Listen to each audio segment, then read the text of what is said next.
Salam, salam sejahtera. Jumpa lagi bersama dengan saya dalam renungan hari ini. Mari kita berdoa sebelum membaca firman Tuhan. Bapa, kepadamu kami datang dengan segala kerendahan hati memohon kekuatan, kesehatan, dan hikmat untuk kami dapat belajar memahami firman-Mu. Dalam nama Tuhan Yesus kami berdoa. Amin. Pembacaan firman Tuhan dari 1 Korintus 15 ayat 1. Dan sekarang, saudara-saudara, aku mau mengingatkan kamu kepada Injil yang aku beritakan kepadamu, dan yang kamu terima, dan yang di dalamnya kamu teguh berdiri.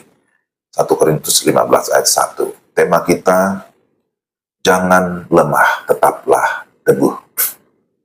Ada banyak hal yang dapat melemahkan iman kita, seperti berbagai kesulitan, berbagai penderitaan, dan berbagai pengajaran yang bisa mempengaruhi pikiran, yang bisa menyesatkan kita.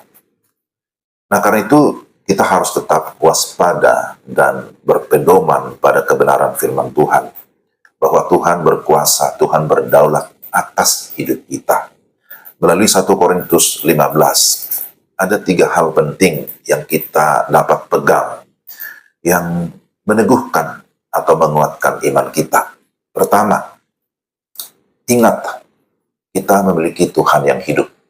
Kalau kita memperhatikan 1 Korintus 15, bukan hanya ayat 1 ya, tapi kita membaca secara keseluruhan, maka di dalamnya Rasul Paulus menegaskan pertama-tama kepada jemaat Korintus, bahwa yang terpenting mereka harus tahu bahwa Injil Yesus Kristus itulah Injil yang menyelamatkan.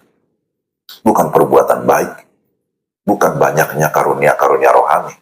Dalam ayat 3-4, sebab yang sangat penting telah kusampaikan kepadamu, yaitu apa yang telah kamu terima sendiri, ialah bahwa Kristus telah mati karena dosa-dosa kita, sesuai dengan kitab suci, bahwa ia telah dikuburkan, dan bahwa ia telah dibangkitkan pada hari yang ketiga, sesuai dengan kitab suci.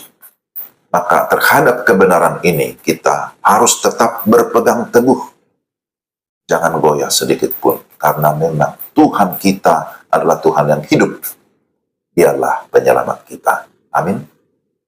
Yang kedua, kita memiliki pengharapan yang hidup. Dalam ayat 20-49, kalau kita baca di sana, bahwa kebangkitan Yesus Kristus telah mengalahkan musuh-musuh kerajaan Allah, yaitu dosa, iblis, dan maut. Disebutkan bahwa jika Yesus tidak bangkit, sia-sialah kepercayaan kamu. Sebaliknya, kebangkitan Yesus memberikan pengharapan yang baru dan hidup yang baru, bahwa kita mempunyai jaminan kehidupan yang kekal. Di dalam ayat 20 disebutkan, tetap yang benar ialah bahwa Kristus telah dibangkitkan dari antara orang mati sebagai yang sulung dari orang-orang yang telah meninggal. Kemudian ayat 23, Kristus sebagai buah sulung, sesudah itu mereka yang menjadi miliknya pada waktu kedatangannya. Artinya, kita memiliki pengharapan akan kebangkitan tubuh pada waktu kedatangannya kembali. Hal ini adalah pengharapan yang menakjubkan. Kita semua menantikannya, kan? Yang ketiga, kita memiliki kepastian kemenangan. Kita tidak memiliki alasan untuk menyerah. Karena apa?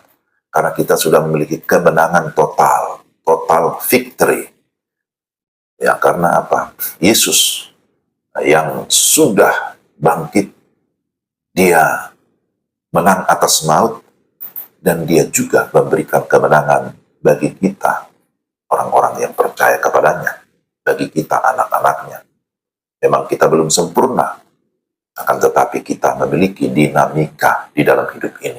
Ada kesempatan bagi kita untuk bersekutu, untuk melayani, untuk bersaksi, yang membuat kita, hidup kita makin lama makin kuat, makin lama makin teguh, membuat kita semakin bergairah atau semakin bersemangat, oleh karena apa yang kita buat bagi Tuhan tidak pernah sia-sia ketika kita melakukannya dengan iman dan kasih.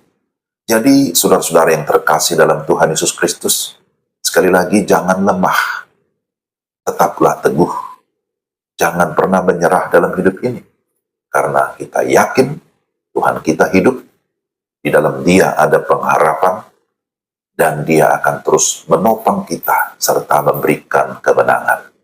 Amin. Mari kita berdoa. Tuhan, terima kasih untuk renungan hari ini. Kami sadar bahwa kami terbatas, kami seringkali lemah. Karena itu biarlah firman-Mu senantiasa menguatkan dan meneguhkan iman kami, sehingga kami mampu tetap berdiri, bahkan berjalan, serta berkemenangan di dalam menjalani kehidupan kami tiap-tiap hari. Pimpin dan sertai kami dalam nama Tuhan kami Yesus Kristus. Amin. Sampai di sini renungan kita hari ini. Tuhan memberkati Bapak, Ibu, dan saudara-saudara sekalian. Selamat beraktivitas, selamat berakhir pekan. Tuhan memberkati kita sekalian. Salam.